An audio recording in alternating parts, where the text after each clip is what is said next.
तो भाई ये है एसी, बिल्कुल कूलिंग नहीं कर रहा है, बिल्कुल कूलिंग ख़त्म कर दी है, सिर्फ हवा ही हवा फेंक रहा है। तो पहले इसके वोल्ट चेक करते हैं सबसे पहले एक्चुअल में इसमें दिक्कत है क्या। तो ये है इसका स्टेबलाइजर, सुई बिल्कुल जीरो पर है, बता ही नहीं रहा है। ठीक है, हम इसको मैन्युअली चेक कर लेंगे कि एक्चुअल में इसमें वोल्ट कितने आ रहे हैं। पहले मैं आपको एसी फिर से एक बार दिखाया था। मैंने एसी को ऑन कर रखा है, ये देखो एसी चालू है, कोई दिक्कत नहीं है, बस कूलिंग नहीं हो रही। देखते हैं अब इस पर वोल्ट मीटर लगाते हुए देखते हैं कि क्या दिक्कत है, वोल्ट कितने आ रहे हैं। ठीक है, तो फटाफट से दोनों सुई मैं लगाता हूँ वोल्ट मीटर की और चेक करते हैं एम्पीयर कितने बता रहा है। ये हमारा जो टोंग टेस्टर है, मैं चेक करता हूँ इसको। ये मैंने लगा दी दोनों पिन, ये देखो अभी भी नहीं बताएगा, ये कोई बात नहीं, हम इसको चेक करते हैं। ये देखो 200 से 250 के बीच में इसमें वोल्ट आ रहा है, यानी वोल्ट की समस्या बिल्कुल भी नहीं है। तो हमारे वोल्ट की समस्या भी नहीं है। अब हम जाएंगे ऊपर आउटडोर पर, आउटडोर पर जाकर चेक करेंगे कि आउटडोर ऑन हो रहा है कि नहीं हो रहा। तो भाई इसका जो आउटडोर है वो काफ़ी ऊपर है, छत पर पड़ा है। मैं आगे इसका आउटडोर पर इसकी हालत देखो आप, हालत देखकर आपको समझ में आ जाए कितनी बुरी इसकी कंडीशन है। लग रहा साला कभी सर्विस भी नहीं हुआ है। तो सबसे पहले मैं इसको ऑन करता हूँ। ठीक है, ये टेपिंग हटाता हूँ और यहाँ पर बोल्ट चेक करेंगे कि यहाँ बोल्ट आ रहे हैं कि नहीं आ रहे हैं। फिर इसको हम नीचे से ऑन कराएंगे, ऑन करा के देखते हैं कि इसमें एक्चुअल में है दिक्कत क्या। कंप्रेसर नहीं चल रहा है कि वोल्टेज की परेशानी है। ठीक है, मैंने इसको पूरा खोल लिया तो काफ़ी ज़्यादा दिक्कत देख रहे हो आप, नज़र आ रहा होगा आपको, बहुत ज़्यादा धूल मिट्टी हो रही है, यानी कभी सर्विस भी नहीं हुई है लग रहा काफ़ी टाइम से। और ये तार ये निकला हुआ है। अभी जो तार इसमें निकला हुआ ना, इसको देखकर ऐसा लग रहा होगा कि यार ये भस्ट होकर निकला है या कैपेसिटर, हो सकता है कंप्रेसर ज़्यादा लोड ले रहा हो, इस वजह से भी जल जाएगा या निकल जाएगा। तो पहले हम चेक करेंगे कि एक्चुअल में निकला किस वजह से, लूज की वजह से होकर निकला है या कंप्रेसर ओवर एम्पेयर ले रहा है उसकी वजह से निकला है। ठीक है, तो पहले मैं इसको लगा लेता हूँ।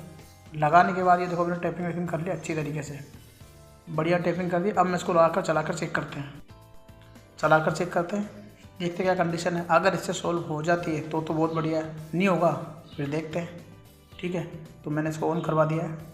ऑन करवाने के जैसी सप्लाई आएगी 2-3 मिनट बाद ये ऑटोमेटिक ऑन हो जाएगा। ठीक है, तो जैसा कि आपको नज़र आ रहा है कि मैंने इसको ऑन करा दिया नीचे से। अभी 5 मिनट बाद का जो टाइम होता है इसका ओल्ड वालों में 5 मिनट 3 मिनट का, ये चालू हो जाएगा। देखते क्या कंडीशन होती है, उसके बाद देखते हैं कि एक्चुअल में ये उठ रहा है कि नहीं उठ रहा है। तो दोस्तों मैंने इसको ऑन कर दिया, इसका पंखा ऑन हो गया है, आपको नज़र आ रहा होगा अभी तक ये। ठीक है, तो वही पंखा भी ऑन हो गया, कंप्रेसर पे लाइन पे गई। अब दिक्कत क्या है, कंप्रेसर उठ रहा है, ऐसा लग रहा है उठने की कोशिश कर रहा है पर उठ नहीं पा रहा है। एक हमिंग का साउंड आ रहा है, बहुत ज़्यादा सुनाई दे रहा होगा आपको, देखना।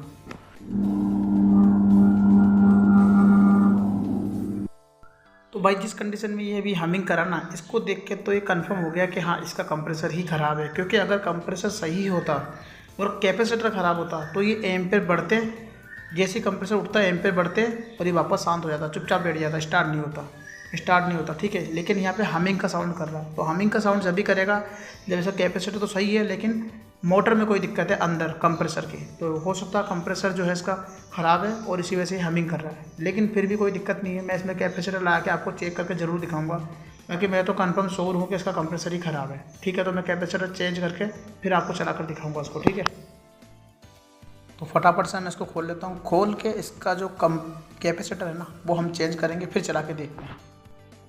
भाई कैपेसिटर मैंने इसका चेंज कर दिया है। अब उसके बाद भी जो कंडीशन है वो सेम की सेम है। मैं एक बार फिर इसको ऑन कराता हूँ। ऑन कराने के बाद मैं आपको दिखाता हूँ कि हमारी जो परेशानी वो सोल्व हुई है या नहीं हुई है, कंप्रेसर जो है वो उठाए या नहीं उठाए।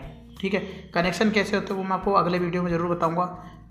तो फटाफट मल्टीमीटर लगाते हैं और इसको ऑन करा के देखते हैं क्या इसका कंडीशन है, चालू हुआ क्या नहीं हुआ। ठीक है, तो आपको नज़र आ जाएगा। अभी ये देखो लाइन दे दी मैंने, ये चालू हो गया। तो भाई चालू करने के बाद समस्या सेम है, हमारा जो फ़ैन है वही ऑन हुआ है, नॉर्मल हवा फेंक रहा, कोई दिक्कत नहीं है, आवाज़ आपको सुनाई दे रही होगी। हमारा कंप्रेसर अभी ऑन नहीं हुआ है। ठीक है, मैं आपको एम्पेयर चेक करा देता हूँ।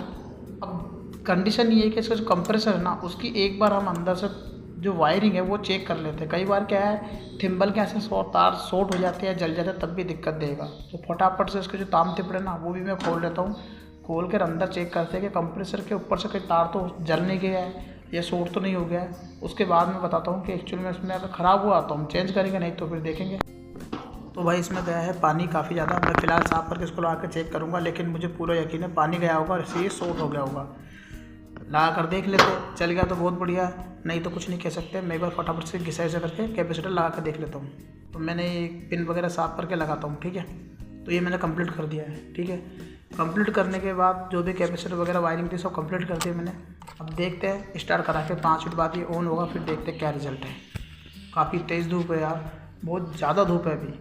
ऊपर हालत देखो, काफ़ी चुभ रही है धूप। ये देखो काफ़ी छाँव में मैं आ गया हूँ। धूप की हालत देखो कितनी तेज़ धूप है यार, सूरज भी चिलमिला रहा सर के ऊपर। ठीक है, तो फिलहाल ये ऑन हो गया और काफ़ी हीट है यार, ये कंप्रेसर ऑन ही नहीं हुआ साला। धूप की वजह से मेरे डिस्प्ले की ब्लैंक हो गई है लॉन्ग टेस्टर की, देख रहे हो। पर कोई बात नहीं, हमारा जो कंप्रेसर अभी वैसा का वैसा ही है साला, स्टार्ट नहीं हो, हीट है पूरा। कुल मिलाकर हमारा जो कंप्रेसर है वो डेड है। तो भाई बहुत ज़्यादा गर्म हो गया यार, तो पहले तो उसको ठंडा करता हूँ, क्योंकि जब तक गर्म है ये स्टार्ट नहीं होगा, ट्रिप होगा। तो पहले मैं इसको ठंडा करता हूँ। बहुत ज़्यादा गर्म है यार, ये हाथ नहीं लगाया जा रहा है। तो फिलहाल पहले इसको ठंडा करता हूँ। ये काफ़ी ज़्यादा गर्म हो गया था कंप्रेसर, उठ नहीं रहा था, तो मैं इसको पहले ठंडा कर लेता हूँ पानी से। अच्छी तरीके से ठंडा करता हूँ, क्योंकि कई बार ज़्यादा ओवर हीट होने से भी ट्रिप मार जाता है।